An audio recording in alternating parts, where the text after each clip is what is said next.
June 28, 1914. A quiet summer morning in the city of Sarajevo. Crowds gather along the streets. Soldiers stand guard, and a royal motorcade slowly moves through the city. Inside the open car sits a man who will unknowingly change the course of human history. Archduke Franz Ferdinand, heir to one of the most powerful empires in Europe. Minutes later, gunshots will echo through the streets. 2 bullets, that's all it takes, not just to end 2 lives, but to ignite the deadliest war the world had ever seen. A war that would kill more than 16 million people, destroy empires, redraw the map of Europe, and reshape the future of the entire world. But here's the shocking truth. This war didn't start on the battlefield. It started with one man, one mistake, and one moment of fate.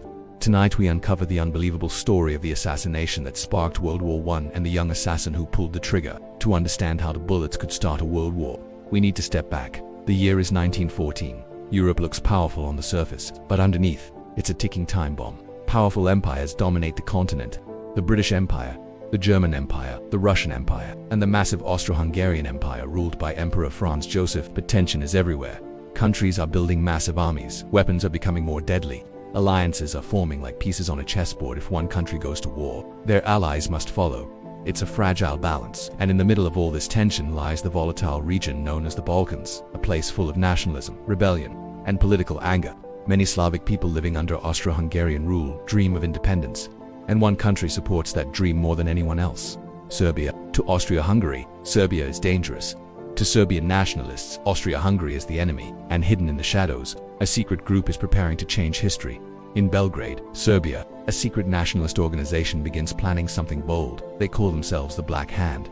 Their mission: unite all Slavic people into one powerful nation. But there's one major obstacle: Austria-Hungary, to strike fear into the empire. They decide to target someone important, very important: the heir to the throne, Archduke Franz Ferdinand. When they learn that the Archduke plans to visit Sarajevo in June 1914, they see their opportunity. A team of young assassins is chosen. Among them is a quiet, skinny 19-year-old named Gavrilo Princip, poor, sickly, but filled with anger and nationalist passion. He believes killing the Archduke will free his people. The assassins are smuggled into Bosnia with pistols, bombs, and cyanide pills. Their mission is simple: kill the Archduke or die trying. June 28, 1914. The Archduke and his wife Sophie arrive in Sarajevo. Despite warnings of danger, Franz Ferdinand insists on continuing the visit. The motorcade begins moving through the city, but what the Archduke doesn't know is that along this route, 6 assassins are waiting, each standing at different points along the street, each armed, each ready. The first assassin loses his nerve. He does nothing. The second assassin also hesitates. Then the third conspirator steps forward. He throws a bomb at the Archduke's car. But something unexpected happens. The bomb bounces off the folded roof of the car and explodes behind them.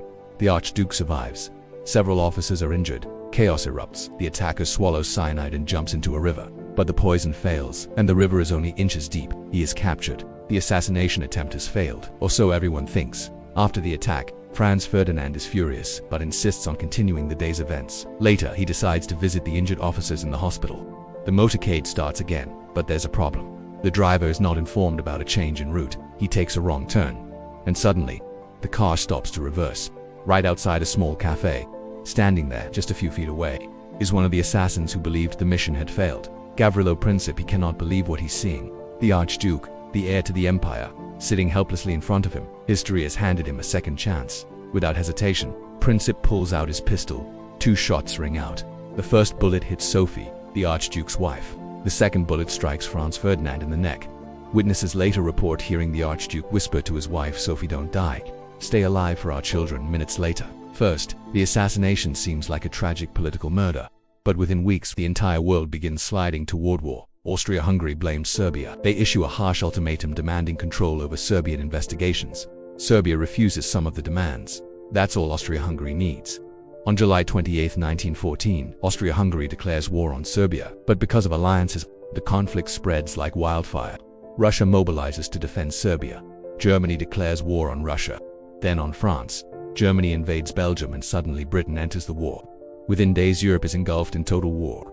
What began as an assassination in Sarajevo has turned into World War I. The war that followed was unlike anything the world had ever seen. Machine guns, poison gas, trenches stretching across Europe, soldiers living in mud, fear and constant death, entire cities destroyed, empires collapse: the German Empire, the Russian Empire, the Ottoman Empire, and the Austro-Hungarian Empire itself. By the time the war ends in 1918, more than 16 million people are dead.